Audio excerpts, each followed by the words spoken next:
اعوذ باللہ من الشیطان الرجیم بسم اللہ الرحمن الرحیم۔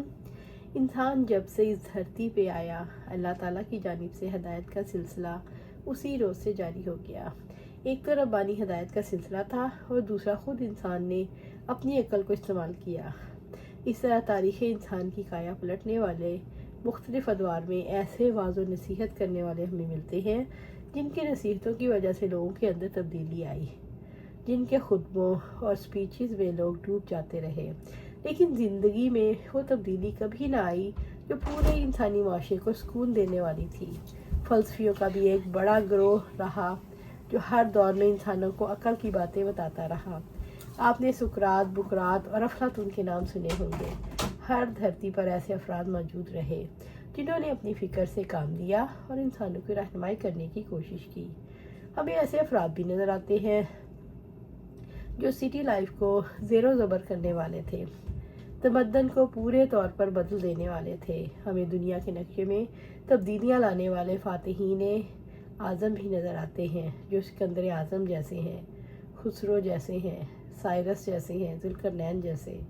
اسی طرح تاریخ انسانی میں حضرت آدم علیہ السلام سے لے کر محمد صلی اللہ علیہ وآلہ وسلم تک انبیاء علیہ السلام کا سلسلہ جاری رہا۔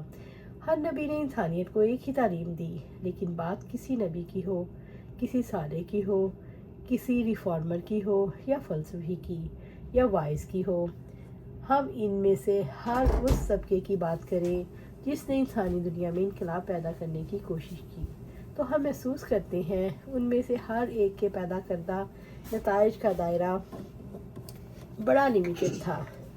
تبدیلی آئی لیکن تبدیلی کا دائرہ بہت محدود تھا۔ اللہ تعالیٰ نے اپنے رسول صلی اللہ علیہ وسلم کے بارے میں فرمایا، اور ہم نے آپ صلی اللہ علیہ وآلہ وسلم کو سارے جہان والوں کے لیے رحمت بنا کر بھیجا۔ اللہ تعالیٰ نے اپنے حبیب کو سارے جہان والوں کے لیے رحمت بنا کر بھیجا۔ یہ رحمت کس کس اعتبار سے تھی؟ آپ صلی اللہ علیہ وآلہ وسلم کی تعلیمات کے پیدا کردہ اثرات کے نتیجے کو دیکھیں تو ہمیں رحمت کا صحیح اندازہ ہوتا ہے۔ آپ صلی اللہ علیہ وآلہ وسلم نے جو تعلیمات دی، آپ صلی اللہ علیہ وآلہ وسلم نے جس طرح معاشرے کو تبدیل کیا، اس کے اثرات صرف مدینے تک محدود نہیں تھے، صرف عرب تک محدود نہیں تھے، بلکہ پوری دنیا تک اس کا دائرہ کار پھیلا۔ اور پھر دوسری طرف ہم یہ دیکھتے ہیں، آپ صلی اللہ علیہ وآلہ وسلم نے زندگی کا کوئی گوشہ ایسا نہیں چھوڑا جہاں پر کوئی تبدیلی پیدا نہ کی ہو، بات خواہ آج سے 1400 برس پہلے کی ہو یا آج کے دور کی ہو۔